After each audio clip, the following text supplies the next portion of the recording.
Hello guys, Anmol here from Paris and Baz Real Estate. Welcome back to another episode of Paris and Baz Cast, our weekly episodes where we bring through new guest speakers to talk about topics that impact property management, sales and finance.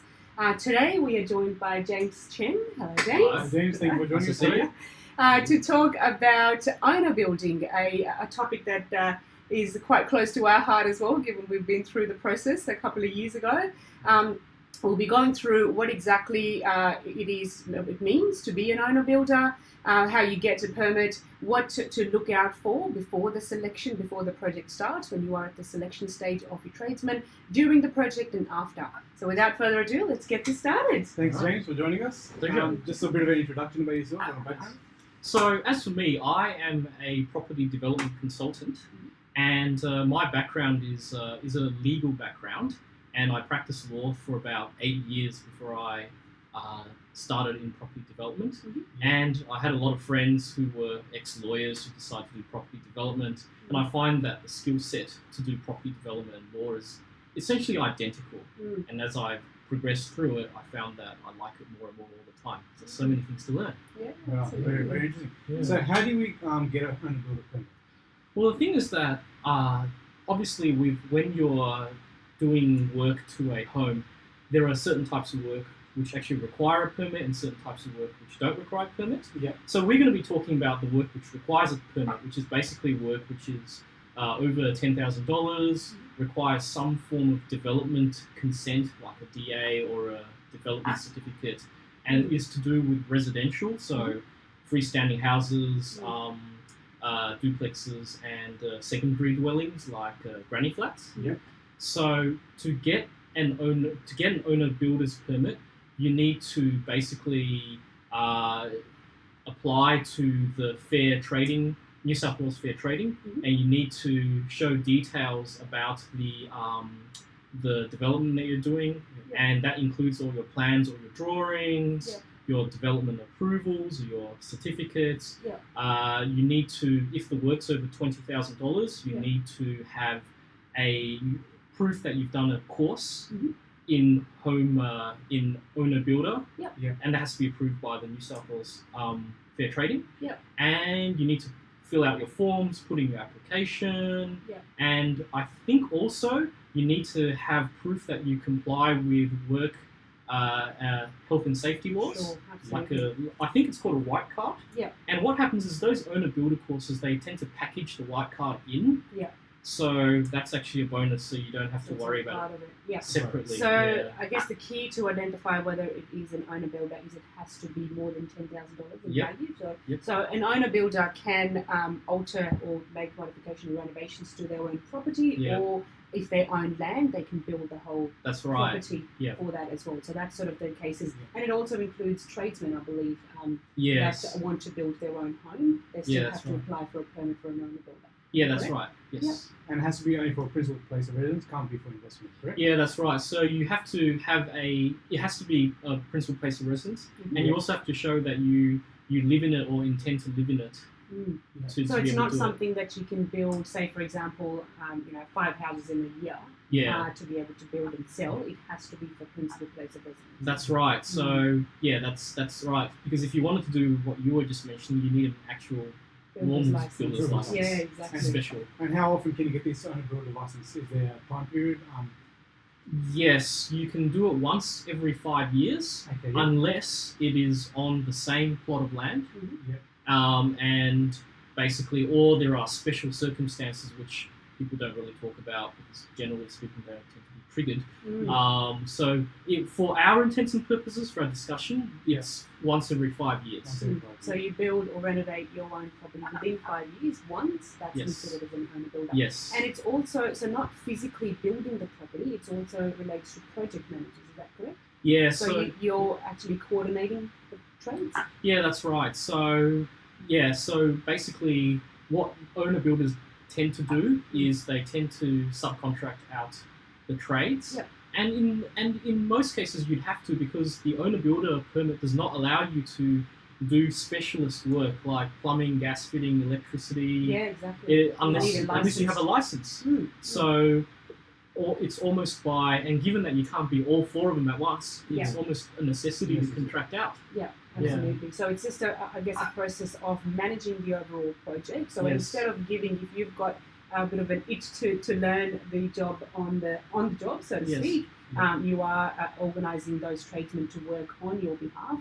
But the reason why you do that is to be able to save. So instead of paying another $100,000 to $150,000 to a builder to be able to build this, you potentially have that saving if you have the time and the knowledge and the interest and the patience to be able to do that yourself. That's and right. I say that because we've gone through that. We've seen that. Yeah. So when a lot of owners out there, they've got vacant blocks and they're looking at going down the owner-builder path or the builder's path. Yes. What should they be mindful of when going down the owner-builder path?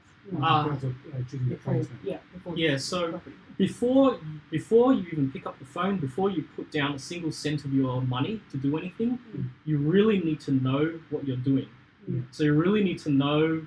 So if you want to build a house, you don't have to be qualified with degrees in the various disciplines of building a home, but you need to know a little bit about everything, like what materials to use, what tradespeople you need to hire, how to, and also how to get the approvals that you need from council or whatnot to actually allow this thing to be built.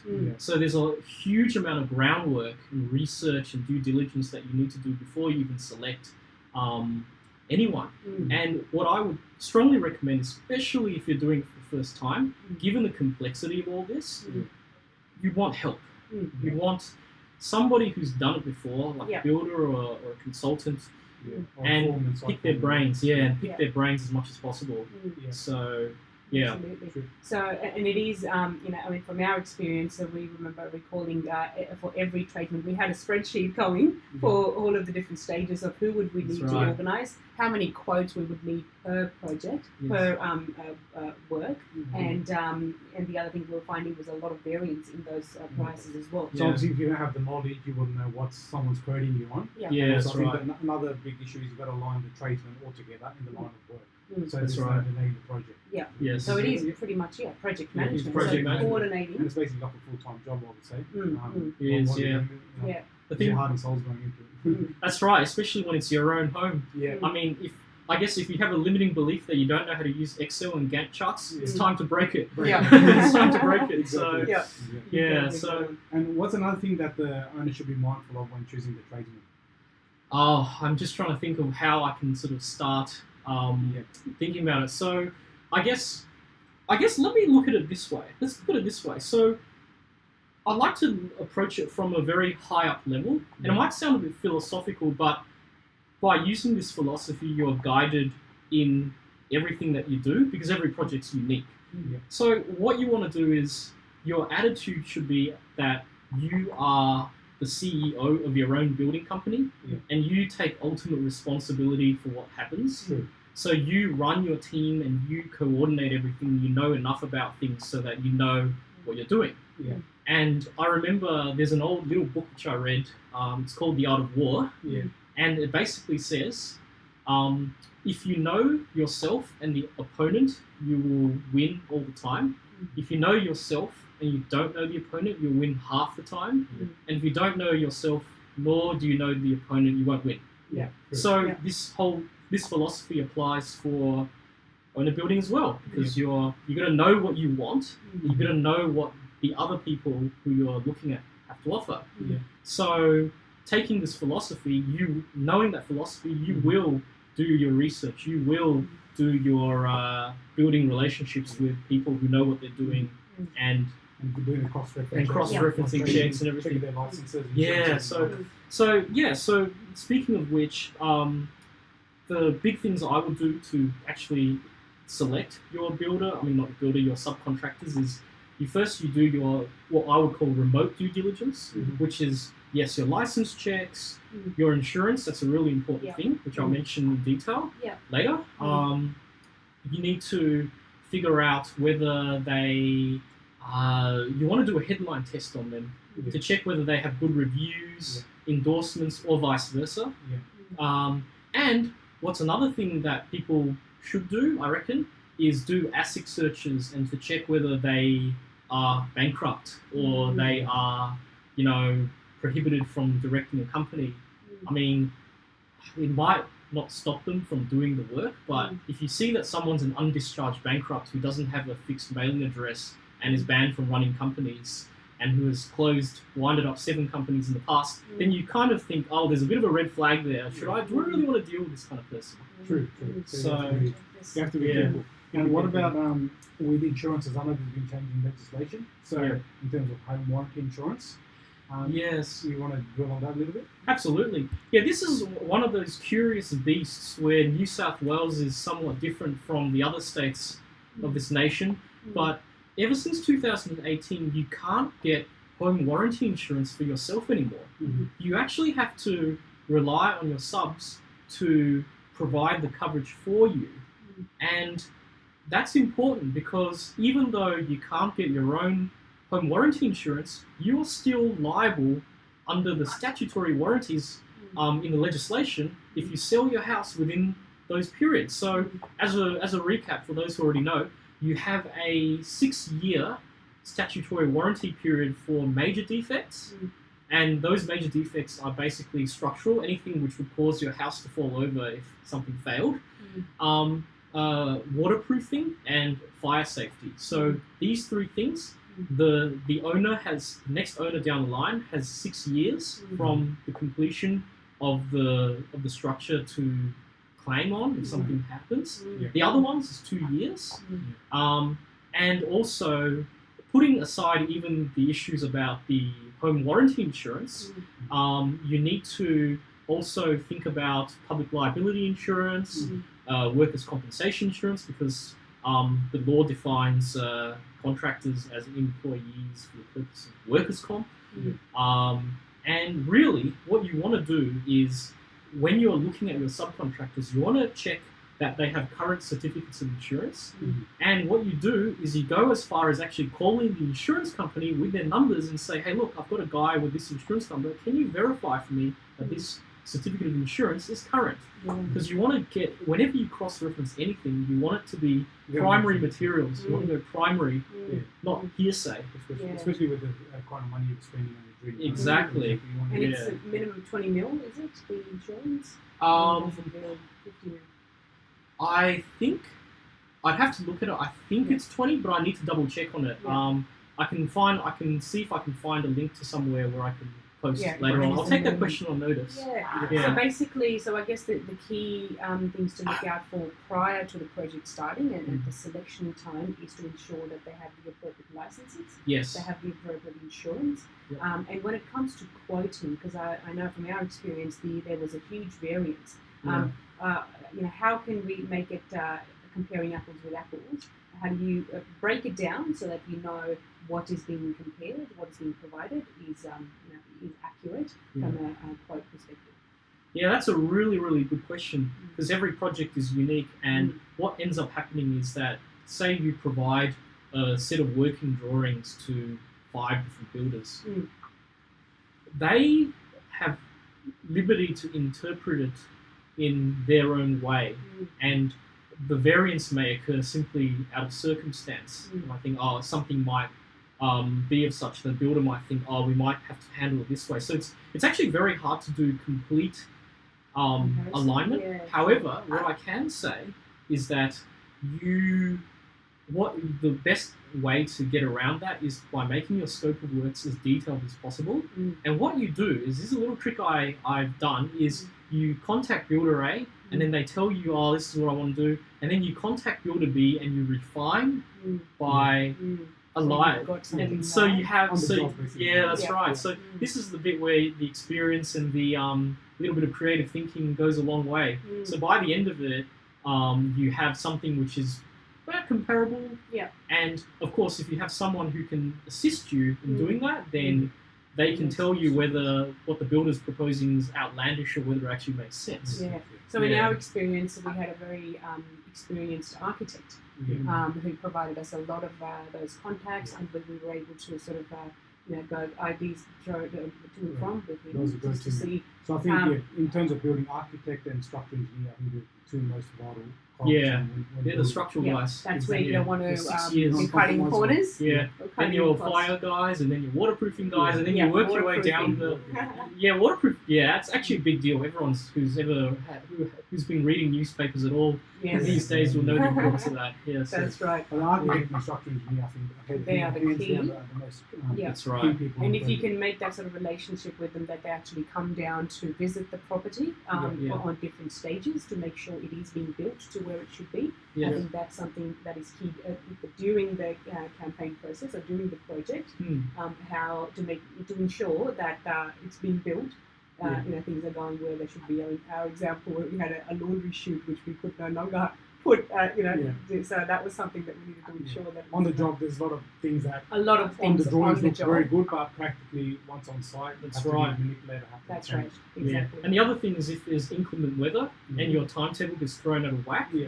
sometimes you have to improvise because you set your Gantt chart so that these guys come in 2 weeks Exactly. afterwards, and now they've got 3 days. Yeah. Exactly. So Yeah. That's the most important. Yes. Aligning the tradesmen is very important. that's right. Although I would say that every plan gets thrown into chaos Exactly. once it touches the battlefield. Yeah. Yeah. So, but you do what you can It's do. good luck. As much preparation as you can do. Yeah. It's never too far.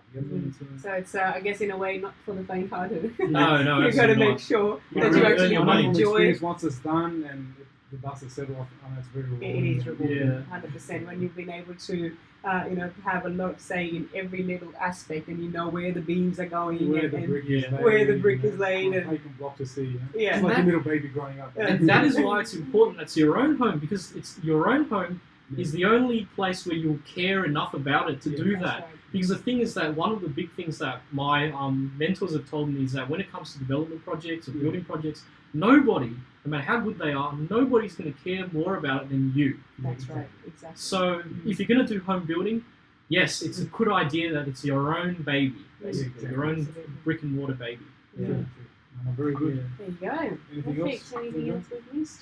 I guess the one thing which I guess putting on my legal hat, the one thing you'd want to do is, as much as possible, you'd want written agreements for That's everything. Very important. Yeah, and so that what happens is if there's any sort of dispute, you'd want some sort of thing in your contract about how to handle disputes. Yeah. Something to fall back on. when it's And to black fall white, back 'cause on. things are ugly. Because yes, there will be things which inevitably go wrong, and there will be disagreements at times. Yeah. It's just how to handle. You have to have a streamlined dispute resolution procedure, and also you want your scope of works to be crafted in a way that when the project is ongoing, that you can supervise it and you have proper milestones. Yeah. One of the big things which I find, which I had to mention, which I almost forgot to mention, is that when you select a builder, you want to make sure that two other things. You want to make sure that firstly they have capacity to actually take care of your project. That's true. So even if you have the best builder in the world, if they say, well, we're not going to be free for a month because we've got a billion other jobs out there, the thing is that if they say that, it's a bit of a yellow flag, because chances are they probably at least subconsciously prioritize your project down. And subcontracted. Yeah, Exactly. Yeah, That's that's another right. thing you got to be mindful. Yeah. The builders, the tradesmen, they normally prefer the builders because they get repeat work from them. Yeah, that's right. When owner builder, then it's a one-off project. Yeah. You know, if it's not going to build again, so obviously they less prioritize you there. That's what we do. Yeah, and a related thing is that you need to check your subcontractors in terms of their responsiveness, because if it takes them a month to come back to your phone call and Yeah, email, you're going to be probably in a world of pain when you need something urgently done. So you want a degree of responsiveness, and that is probably tied towards capacity, but it's just bread and butter, common sense, customer service. Yeah. And you've got to be really careful, I think, in terms of making payments or progress payments to the Yeah, that's to the right. contract. You have to be really careful how much Yeah. work is done and how that's set out in the contract as well. Yeah, exactly. Because there's legislation which actually is tilted heavily towards builders, as you probably well know. And that I won't go into detail, but just get everything sorted out as concretely as possible. And in writing. In writing. That's very In writing, yes. At least you have something to fall back on. Yeah. So No dramas, perfect. Well, thank you so much for your time. Any Sure. final word before leaving, or you've covered it all? The only thing I would say is, as I mentioned before, when you do this kind of stuff, you are the one who will care the most about your project. Yeah. And that being the case, make sure that you surround yourself with people who know what they're doing. Yeah. And that's those are probably the two biggest More takeaways. information is less. Yeah, that's right. Well, thank you so much for joining us, guys. If there are any other questions, feel free to let us know. We've got a document that James has prepared. We are more than happy to share that with you. So do feel free to put in your details or send us a message, a private message. We'll be happy to distribute that. And do join us again next week. So we've got Oliver Jackson coming through to talk about renovations and which ones are actually going to add value. So if you're in the process of looking at selling your home and you're looking at, okay, I want to do some renovations to it before I sell, which ones are actually going to be adding value to the property as opposed to not being valued as much from the end buyer. Thank you so much for your time, and we will see you guys next week. See you guys.